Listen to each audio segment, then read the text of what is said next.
वापरला गेलाय हा माझा आवाज नाही. मात्र नागपूर पोलिसांनी जे सीडीआर तपासले ते त्यामध्ये प्रशांत कोरटकरचाच हा नंबर असल्याचं स्पष्ट झालंय. कसं बघता त्या दिवशी कुठतरी इन्कार केला जात होता, मात्र सीडीआर मधून काही गोष्टी समोर येतात. नाही, खरं तर तो फोन मॉर्फ झाला असता तर तो त्यांच्याकडनंच झाला असता.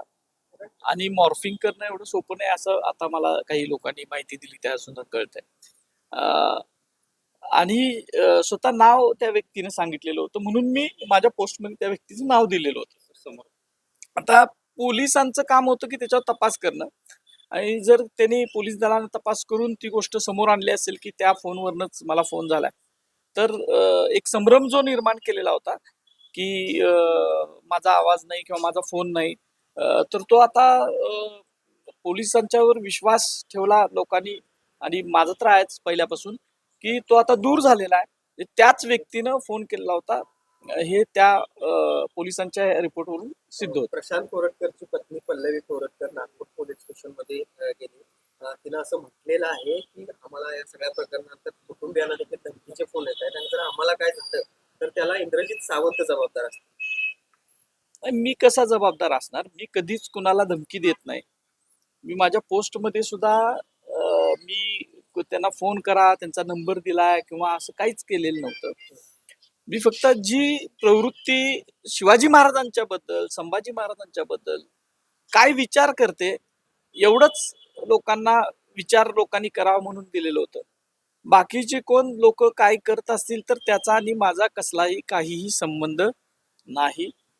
उलट माझं असं आव्हान आहे सगळ्या तमाम शिवभक्तांना की शिवाजी महाराजांनी शत्रूंच्या स्त्रियांवर सुद्धा हात टाकू नका म्हणून सांगितलेलं होतं.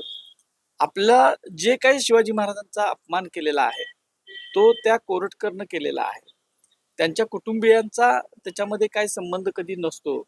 आणि स्त्रीचा सन्मान करणं हे आपल्या सगळ्यांचं, एक शिवाजी महाराजांचा मावळा म्हणून, एक पाईक म्हणून सगळ्यांचं कर्तव्य असतं. आणि तशा पद्धतीच्याच भूमिका सगळ्या शिवभक्तांनी ठेवाव्यात असं माझं मत. डायव्हर्ट करण्याचं प्रकरण, हे प्रकरण डायव्हर्ट करण्याचा प्रयत्न. आणि जर तशा पद्धतीनं बघा, गुन्हा केलाय तर केलाय तो ठामपणे, आणि घृणास्पद विषारी वक्तव्य शिवाजी महाराज, संभाजी महाराज, एक प्रकारे जिजाऊंच्या चारित्र्यावरची सुद्धा शिंतोडे उडवायचा प्रयत्न त्या व्यक्तीने केलाय. तर त्याच्याबद्दल त्यांनी सुद्धा सांगायला पाहिजे होतं की हे चुकीचं बोललेले आहेत आणि त्याची शिक्षा त्यांना कायद्यानुसार झाली पाहिजे. आणि ते न करता जर असं ह्याला धोका आहे त्याला धोका आहे म्हणून तुम्ही म्हणताय तसं एक वेगळीकडं हे प्रकरण न्यायचं, अशी सुद्धा कोणाची भूमिका असेल तर ती सुद्धा योग्य नाही आहे. आणि त्याबद्दल सगळ्यांनीच विचार केला पाहिजे. हा सगळ्या महाराष्ट्राचा, हिंदुस्थानातल्या सगळ्या शिवप्रेमींचा अस्मितेचा, भावनेचा विषय आहे. आणि त्या भावनांशी एकदा तुम्ही चूक केली आणि परत परत वारंवार खेळू नये अशी माझी सगळ्यांना विनंती आहे. चौथा दिवस आहे, मात्र अजून आरोपी सापडत नाहीये. कसं बघता याकडे काय? तो माझ्यासाठी सुद्धा एक प्रश्न आहे की इतका सक्षम पोलीस दल असताना असा आरोपी कसा सापडत नाही, हा माझ्यासाठी एक प्रश्न आहे.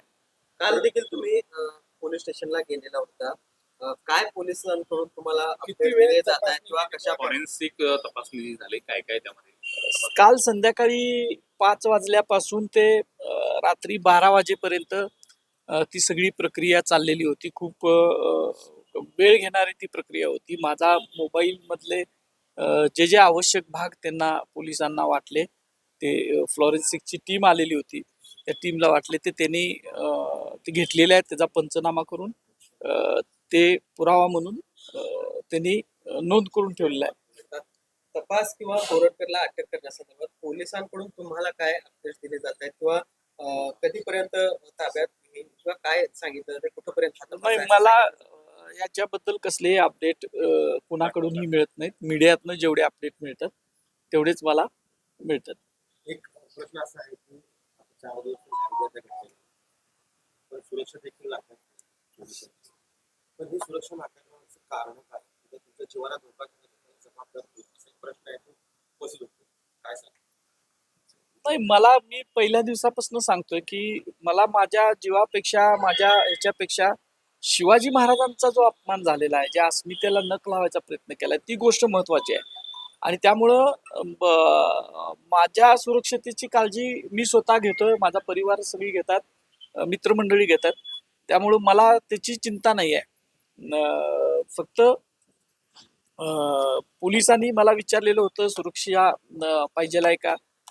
त्यांचे सुद्धा मी आभार मानतो की त्यांनी द्यायचं मला सांगितलेलं होतं, पण मी स्वतःच ते नाकारलेलं.